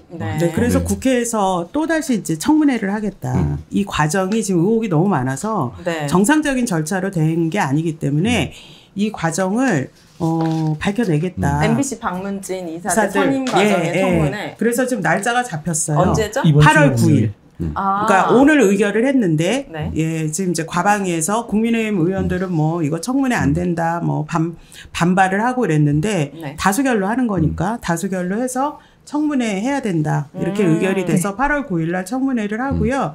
지금 내정된 이 이사들 그다음에 또 그 이진숙 지금 어쨌든 방통위원장 직무정지된 방통위원장 등을 증인으로 채택을 했습니다. 28명. 이진숙 나올까요? 허리 다 또 나으셨나요? 또 아프다고 막. 저도 증인으로 출석할 예정이시고요. 통보를 받았습니다. 저도 참고인으로 출석합니다. 그리고 그렇군요. 9일이 끝이 아니라 오늘 또 의결했어요. 그러니까 참고인. 9일 이번 주 금요일 청문회 하고 오늘 다시 의결한 건 다음 주 14일 날 또 하겠다는 거예요. 맞아요. 그래서 다음 주 14일도 또 열릴 것 같습니다. 근데 그 국회 출입 정지 1개월 받았는데 그건 괜찮대요. 지난번에 부르는 거는 부르는 거는 뭐 소명 안 하기로 했어요? 왜뭐 네. 결정 할 필요가 없다고. 저번에 생각했어요. 우리 항의했잖아요. 왜 그 이진숙 과방위 청문회 할 앞에서. 때 그 앞에서 이진숙 네. 출입할 때 네. 우리 막 구호 외치고 네. 그랬었잖아요. 네. 그래서 이분들 국회 국회에서 출입정지 출입정지 당 한 달. 아, 근데 그래요? 참고인 출석을 요구하는 거는 갈 수 있대요. 부르면은 와도 돼. 부르면 원할 때는 가는데 갈 순 없지만. 그래서 지금 의원회관에서 세미나하고 토론회하면 못 가요. 한 달 동안. 어머 진짜? 네. 그것 때문에? 네. 아니 좀 너무하지 않아요? 잠깐 저는 그냥 들어갈 때 질문하고 야 이거 그냥 탄압, 잘 이것도 들어갔단 언론 탄압 말이에요. 아니에요? 근데 그거 했다고 지금 국회에서 한 아니 달 동안 똑같이 한 달이라는 게 난 너무하다고 생각해. 샤우팅이 엄청났었는데. 아니 그리고 저희 집행부제 그냥 그날 촬영하러 간 집행부도 똑같이 그냥 한 달. 한 달. 그거 누가 결정하는 거예요? 거기에 또 출입 국회에서 하는 뭐 네. 심의위원회가 있대요. 그래서 근데 국민의힘 쪽에서 하도 막 무슨 1년 막아야 된다 막 이런 식으로 1년? 주장하니까 한 달 정도. 1년이요? 예. 아니 거기 뭐 고발하겠다고 그러잖아요. 그쪽. 저는 한 달은 국회에 안 가도 되겠구나 해서 저는 오히려? 좋던데요. 그러네군요. 자, 마지막 주제 이진숙 꼼짝마로 마무리해 보도록 하겠습니다. 먼저 이진숙 탄핵 심판 결과 언제 나옵니까? 탄핵 심판이 이제 착수 들어갔어요. 그래서 사건 번호가 부여가 돼서 네. 이진숙 씨가 2024년 1호 탄핵 사건입니다. 그러니까 6개월이 걸린다. 길게는 막 최대 그러잖아요. 180 이내 안에서 결정을 해야 돼요. 네. 근데 이게 또 꼭 180 이내 결정인데 180일을 넘어도 된다 뭐 이런 해석도 아, 있더라고요. 네, 맞습니다. 네, 그동안 통상 이렇게 이제 탄핵받은 네. 이제 정무직 그 고위직 네. 분들은 대부분은 이제 180 이내에 결정이 됐어요. 이동관 이상민. 이상민이 행안부 한 장관. 달. 그 정도 이상민 걸렸어요. 세 달이요? 네. 아니 대여섯 달 정도 됐던 것 같아요. 아, 그렇게 네, 이렇게 이상민 전 나오는구나. 행안부 장관이 이제 비교가 되는데 네. 그분도 이제 180일이 이내? 지나기 전에 기각이 됐죠. 결정이 됐는데 네. 헌법재판관이 9명이에요. 이제 그 중에 7명 이상이 출석을 하시고 6명 이상이 동의를 해야 이 탄핵이 결정이 된다고 합니다. 여기에서 대통령 탄핵 심판도 여기서 하는 거예요? 그렇죠. 그렇죠. 그렇죠. 헌재에서 네. 하죠. 지금 현재 심판관이 바뀌었나요? 많이? 윤석열 정부 들어서? 구성이 좀 달라졌죠. 9명 중에서 네. 몇 명이 바뀐 거예요?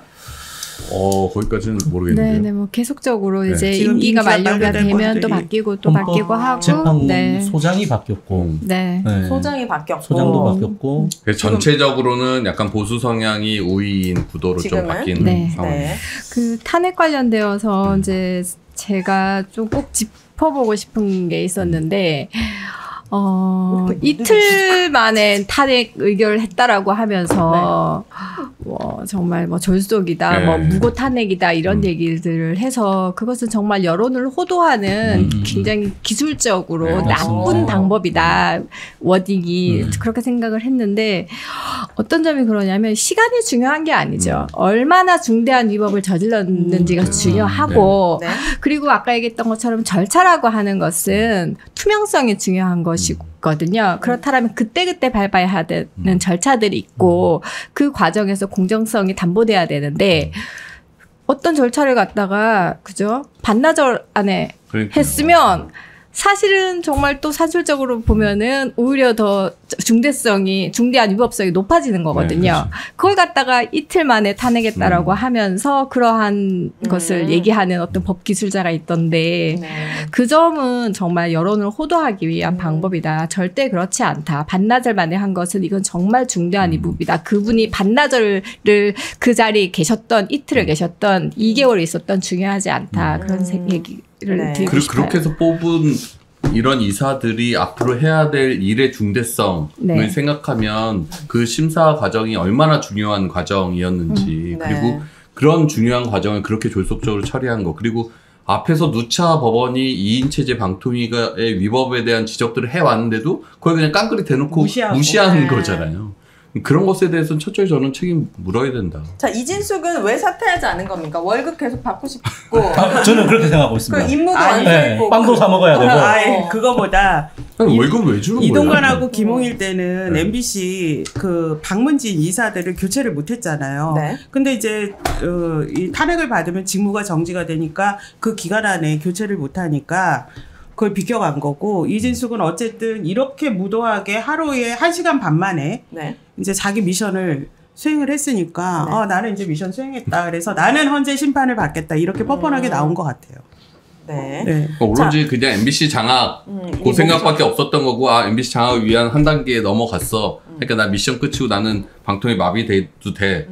이건 정말 방통위도 무시하는 행태고. 그렇죠. 네? 오로지 목적 하나가 네. MBC 장악 이거 하나였던 거예요. 그리고 이번에 이제 알게 된 게 고위 공무원의 특혜 어떻게 직무 정지가 되어도 월급이 뭐 1,000만 원 이상이 따박따박 나오는지 이것도 조금 법 제정이 좀 달라져야 되지 않을까 싶어요. 말단 공무원들이 만약에 직무 해지되면 나옵니다. 근데 이제 그러니까- 또 억울한 경우도 있을 수 있으니까 탄핵이라는 게 다 정당한 탄핵뿐만이 네. 아니라 억울해도 고위 공무원이라면 네. 더 책임감을 네. 가지고 맞습니다. 더 잘을 네. 하고 더 네. 큰 사건을 받아야 아 그럼 이제 네네. 급여도 딱 원인의 준비해야 힘을 돼. 아니 국회로 그 일을 못하는 거 아 아니야? 문호동 무임금. 네네. 그러니까. 그러니까 일반- 우리 파업하면 월급 안 받고 맞다. 6개월 네네. 파업하고 월급 하나도 못 받고 했는데 일반직 왜- 공무원은 이제 직위 해제의 경우에 이제 3할, 그러니까 70% 한 3분의 2 정도만 받을 수가 있고 네. 형사 기소가 되어서 이제 그 무죄를 다투는 중에 직위 해제 기간에는 이제 2분의 1만 받을 수 있게끔 되어 있더라고요. 네. 그러니까는 어떻게 보면은 이제 월급이라고 하는 것은 생계를 위한 최소한의 것이니까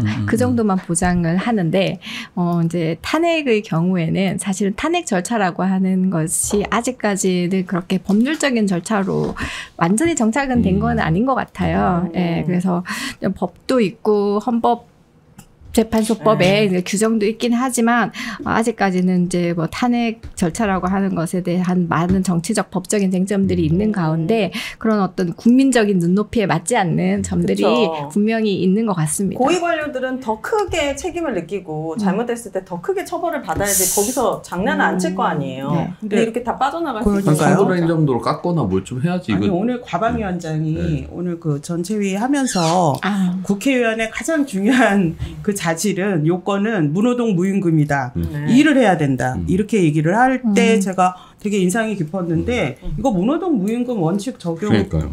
된다는 최소한의 생각이 생계비만 드는데요. 주고 급여를 확 깎아야 되는데 이게. 네. 아, 최소 생계비요? 네. 이분이 재산이 44억인데 지금 무슨 생계를 걱정합니까 우리가. 나중에 이게 직무 정지 기간에 법화 썼는지 안 썼는지를 봐야 될 것 같아요. 네. 설마 설마. 나중에 따져봐야 돼. 자, 그리고 이진숙 위에는 나는 국회 가방위가 있습니다. 방금 말씀하신 대로 8월 9일에는 박문진, KBS 박문진 또 이사선임 청문회가 열립니다. 8월 9일, 8월 14일. 네. 그 여기에 이진숙 씨도 요청했고 이사 내정자 등 증인 28명 우리 또 네. 이사님도 나가시고 네, 이진숙이 진짜 과연 출석할까? 또 무슨 핑계를 댈까? 직무 정지돼서 못 나간다 그래. 그리고 8월 6일에는 현장 검증을 했었나 보죠? 국회 가방위 방통위 예, 현장 어제 검증. 갔죠. 네. 어제. 근데 문서회 기록, 속기록 등을 요구했고 가서 잘 보고 오셨나요? 아니요. 지금 그 직무대행하고 있는 김태규 김태규? 부위원장 네. 셀프 호선이죠. 2명이서 이제 자기네끼리 둘이 뽑아서 김태규 씨가 지금 부위원장이 직무대행이죠, 됐는데 그러니까. 지금 또 위원장 직무 대행이에요. 그리고 권익위원회 부위원장 출신인데 이분이 또 어제 보인 그 오만 방자함이 청문회 기간에 이진숙 씨가 보여준 오만 방자함을 능가하는 그래서 빌런 2다 이 별명이 붙여졌는데 그분이 약간 말하는 태도나 막 이게 네. 완전 고압적이고 위압적이고 책상을 내리치고 판사 국회의원들에게 판사 네. 출신이죠. 판사 출신이어서 네. 그런 거예요? 네, 네. 아니 자기가 지금도 판사인가? 그리고 아니 판사는 판사한테 그런 태도를 본 적이 님이 없는데. 그렇게 하시면 안 되죠. 안 되죠. 네, 네. 막 국회의원들이 질문하는데 등 돌리고 앉아 있고 어. 그다음에 거의 막 이러고 있는 아, 그래요? 자세가. 그다음에 뭐 때로 몰려왔다 국회의원들한테 그렇게 얘기를 하고 국회의원들은 그 법에 따라서 네. 정당한 활동을 하는 건데 정말 거의 개무시하더라고요. 그러고 자료 제출 못한다. 왜냐하면 전체 회의를 해서 자료를 이거 제출할 건지 말 건지 해야 되는데 자기 혼자잖아요. 네. 그래서 전체 회의라는 게 2명인 건데 그 위법적 이인이 안 돼가지고 자료 제출 못한다 이런 또 망언을 계속하고 그래서 거부를 했어요. 그래서 국회의원들이 가서 확인한 거는 그러면 니네가 투표했을 거 아니냐라고 했더니 그 빈 투표용지만 보여줬어요. 이 김태규란 사람도 권익위 부위원장 출신인데 네. 근데 이 극우 성향의 발언으로 논란이 많이 돼서 네. 공수처장 후보할 때 아예 제외되는 그런 정도의 사람인 거예요. 그러니까 다 비슷비슷한 류의 사람들이 지금 이런 거 갈 몰려가고. 때는 카메라 좀 다 들고 가면 안 돼요? 들고 가서 TV에 나왔어요. TV에 아, 다 나왔어요. 그래요? 그 현장이 다 나왔어요. MBC 뉴스 그래도 한번 지켜봐 그래도 주세요. 개의치 않아요.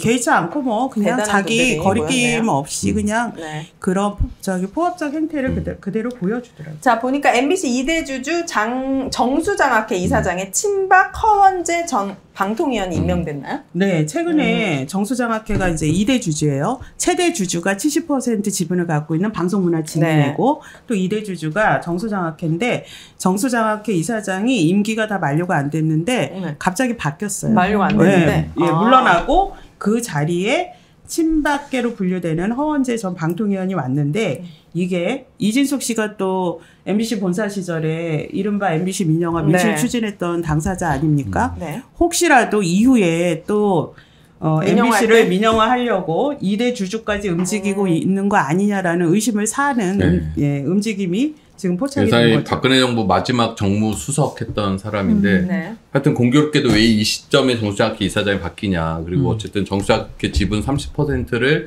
어떻게 처리하느냐가 MBC 민영화의 큰 관건인데 네.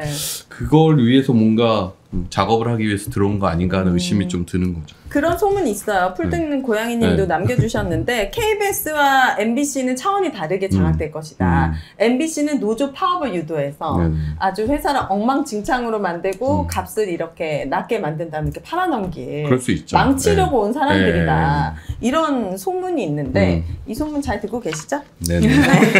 네, 저희 심은정님이 또 이런 의견 남겨주셨네요. 미션 수행하고 임명장 받았는데 나 잘했죠? 라면서 바라보는 듯한 이진숙과 그 표정이 묘한 윤석열 대통령의 사진도 재밌었다. 윤석열 대통령 입장에서도 솔직히 저 정도까지라고 놀랐을 것 같긴 해요. 청문회란 3일하면서 저 정도?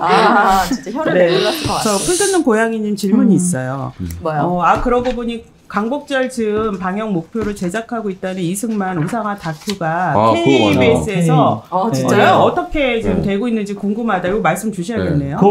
지금 KBS에서 제작을 하고 있는 건 아니고 그 영화가 있어요. 기적의 시작이라고 하는 영화가 있는데 이게 이승만이라는 개인을 굉장히 초점 맞추면서 우상화하는 그리고 광복보다는 건국에 대해서 건국에 있어서 이승만의 역할이 굉장히 컸다. 그래서 우리 대한민국의 초석을 이승만이 세웠다. 이런 식의 어떤 개인을 찬양하는 영화가 있는데 그거를 지금 광복절 특집 영화로 지금 KBS가 틀려고 이제 수뇌부들이 그걸 결정을 내렸죠. 그래서 지난주에 편성을 한 거예요. 편성이 됐습니다. 지난주에 이제 말씀드렸던 것처럼 저희들이 종편 작업하는데 가서도 이제 피켓팅하면서 이제 그 부분을 반대를 하니까는 회사 편성 본부장이 직접 내려와서 진두지휘하면서 종편 제작을 해서 지금 방송용 파일까지 지금 만들어져 있는 걸로 저희가 확인을 했어요. 그래서 저희들이 요 부분 관련해서 좀 긴급하게 다음 주 월요일에 저희 조합 사무실에서 기자회견을 열 예정입니다. 이 자리에는 그 역사 단체라든지 광복회 쪽에도 저희들 좀 얘기를 해놨고 독립운동 단체 그리고 4.19 단체 뭐 시민사회 단체에서도 많이 참여하셔가지고 과연 이런 방송을 KBS에서 하는 게 맞느냐라는 좀 항의를 하실 거고 저희들이 좀 우려하는 게 이런 것 같아요. 뭐 아까 MBC하고 KBS에 대한 뭐 장악이 다른 양태로 나타날 거라는 말씀을 하셨는데 KBS 같은 경우에는 이렇게 저희들이 조직 개편을 반대하는 것도 자체 제작 역량을 지금 망가뜨리려고 하는 조직 개편이기 때문에 반대를 하고 있고 그래서 자체 제작 역량을 망가뜨리는 대신에 이 외부에서 이런 기적의 시작, 건국전쟁 이런 류의 프로그램을 수신료를 내고 사와서 틀어라고 하는 것이 아니냐 그런 부분에 있어서 저희들이 굉장히 이거는 또 다른 방식의 공영방송 파괴다. 그렇죠. 그래서 저희 그런 부분들에 대해서 엄청난 지금 파괴죠. 반대하고 그리고 있습니다. 이게 시민 입장에서 공영방송을 지금 뭐 자율성을 훼손하고 공정성을 훼손하고 정치적으로 편향되고 이것도 문제인데 이렇게 이승만, 박정희 미화하거나 이런 건 역사를 왜곡하는 거예요. 사실 역사를 날조하는 건데 이런 거를 공영방송에서 상영을 해서 정말 국민들이나 특히 어린 학생들 같은 경우 그 교육을 KBS에 나오면 믿죠. 그렇죠. 그런데 이렇게 민주주의 정신과 역사 자체를 완전히 망가뜨리겠다라는 게 너무 심각한 일이다. 특히 최근에 이제 뭐 독립기념관장도 그렇지만은 그러니까 역사 단체에 계속 소위 뉴라이트라고 하는 그냥 우익 사람들이 이제 수장으로 앉혀지고 있지 않습니까? 그런 경향성에서 봤을 때 지금 이 정부에서는 이런 진짜 역사 개조 뭐 중국에만 동북 공정이 있는 게 아니고 네. 이제 우리 한국 사회 자체를 역사관을 바꾸려고 하는 것 같아요. 네. 근데 확실히 극우나 친일파들은 자본력이 있나 봐요. 소수이긴 하지만 이런 이승만 다큐, 뭐 박정희 뮤지컬, 영화 이런 것도 돈이 수억이 될 텐데. 그런데 그래서 저희들이 짜증이 나는 것 중에 하나가 이게 기적의 시작이라는 게 뭐 내용을 다 치더라도 만듦새 뭐 퀄리티라도 너무 낮죠? 네, 괜찮으면 모르겠는데 그것 또한 정말 보기가 좀 민망할 수준. KBS를 달고 나가게. KBS에서 틀기가 민망한 수준인데 네. 그런 것들을 틀는 거를 지금 강행을 하려고 하고 있습니다. 돈은 있는데 실력은 없군요. 돈만 있는 거군요. 자, 흑자낸 사장을 쫓아낼 수 있는 근거가 있습니까? 마지막 질문을 하고 넘어가도록 하겠습니다. MBC 흑자 보는 거 5년 내내. 지금 흑자도 그렇고 MBC 신뢰도 1위 또 오늘 조사에서 또 나왔어요. 오늘 MBC 뉴스아이키 6분기 연속 1위 청취율. 청취율 출연하시는 71%. 아까 오다 들었어요. 네. 그러니까 어쨌든 상반기만 180억 정도 영업이익을 거두고 있다고 그래요. 지금 지상파가 어려운 상황이거든요. 모든 방송이 다 지금 적자거든요. 그렇게 해서 흑자를 냈더니 이진숙 씨 청문회에서 또 뭐 질 좋은 흑자냐 아니냐 따져봐야 된다고 뭔가 제작비를 줄여서 흑자 낸 거 아니냐는데 그런 상황도 아니거든요. 질 좋은 흑자예요 지금 상황이. 그래서 경영적으로는 자를 수 있는 방법도 없고 신뢰도는 1위고 계속해서 조사마다 그리고 근데 뭐 자랑해서 그렇지만 하여튼 기자협회에서 기자들 대상으로 설문조사한 것에도 2019년부터 22년까지는 MBC가 순위에 없다가 22년에 뭐 4점 몇 프로, 23년에 7점 몇 프로, 올해는 14점 몇 %로 1위를 차지를 했거든요. 그러니까 전반적으로 MBC 신뢰도는 올라가고 있으니 이걸 불공정하다라고 또 할 근거도 없단 말이에요. 그래서 사실 사장 해임 근거는 없는데 이 사람들이 무슨 근거를 갖고 하는 사람들이 아니잖아요. 그냥 밀어붙이는 사람들이어서 하여튼 이런 것들도 좀 상식적인 뭐 법원이든 어디서든 좀 제동이 걸렸으면 좋겠다. 네. 경영 평가를 이제 박문진 이사회가 담당하게끔 되어 있습니다. 그래서 2023년에 대해서 6월에 저희 경영평가를 마쳤거든요. 그 경영평가 보고서가 저희 방송문화진흥회 홈페이지에 이제 공개가 되기 때문에 시민들이 직접 눈으로 목격하셔서 경영 실적이 어떠한지에 대해서 확인하시고 이렇게 MBC 사장을 쫓아낼 수 있는 근거가 전혀 없구나라는 것을 좀 보셨으면 좋겠어요. 네, 자. 우리 박선아 이사님 모시고 나니까 여러 가지 조금 실질적인 것에 대한 질문을 할 수 있어서 좋았습니다. 오늘 언론에서 나오셨는데 짧게 어떠셨는지 소감 궁금하거든요. 이제 방송문화진흥회와 그리고 MBC라고 하는 이 공영방송 체제가 1987년 현재 헌법이 만들어진 시기에 이제 피와 땀으로 만들어진 그런 구조입니다. 그것을 이제 무너뜨리려고 하는 이 정권의 그 행태에 대해서 정말 많은 분노를 느꼈었는데, 저는 그렇게 보고 있습니다. 방통위 그리고 박문진 MBC로 이어지는 이러한 그 굉장히 한국 사회 특수한 이 공영 체제를 마치 정말 약육강식의 먹이사슬로 만들어서 스스로 포식자가 되려고 하는 이거 최고 권력자에 대해서 정말 분노해야 되고 그러한 그 행태에 대해서 사법 통제를 반드시 가해야 한다. 그것이 저희가 제기했던 그 가처분 소송, 본안 소송의 핵심 쟁점이다라고 생각을 하고 있습니다. 그래서 저희 소송과 그런 구조들에 대해서 말할 수 있는 기회를 주셔가지고 너무 감사드리고 투쟁에 힘을 모아주시기 바랍니다.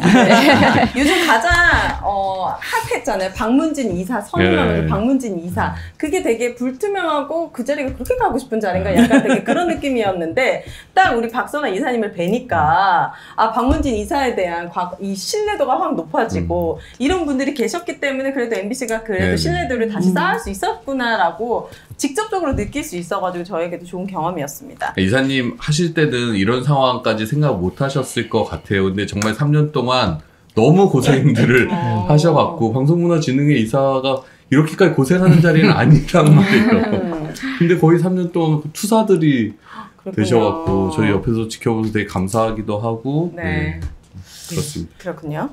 자, MBC가 또 무언가를 준비했다고 합니다. 8월 21일은 고 이용마 기자님의 5주기인데 네네. 이 시기에 맞춰서 뭘 또 해요? 네, 또 뭐를 해요. 보셔야 돼요. 뭘 하셔야 돼요. 걸리고 있네. 아니 주변에서 또 유네님한테 예. 또 섭외 이거 들어올까 봐. 뭐예요, 이거? 지난 7월 11일에 MBC 힘내라 콘서트 상암 광장에서 되게 많은 시민분들이 와주셨는데 네.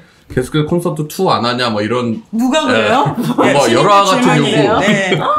그래서 오유래님 보고 싶다. 저희가 네. 이제 다시 좀 준비를 하려고 하고 네. 특히나 이제 아까 말씀하셨던 대로 8월 21일이 이용마 선배 5주기 네. 날이어서 5주기에 맞춰서 이걸 그냥 추모 행사에 그치는 게 아니라 좀 시민들과 함께 이용마 선배가 얘기했던 것도 결국 이제 국민의 품으로 MBC가 돌아가는 그런 MBC를 지켜내자 이런 거여서 그런 정신을 좀 살리는 네. 집회를 이번엔 상암이 아니라 서울 도심에서 광화문 광화문에서. 주변에서 좀 하려고 지금 이제 준비하고 있습니다. 네, 그래서 여러분들. 좀 더 8월 준비되면 더 네. 적극적으로 네, 홍보하도록 수요일. 하겠습니다. 네. 네. 공영방송 수호하는 수요일. 네.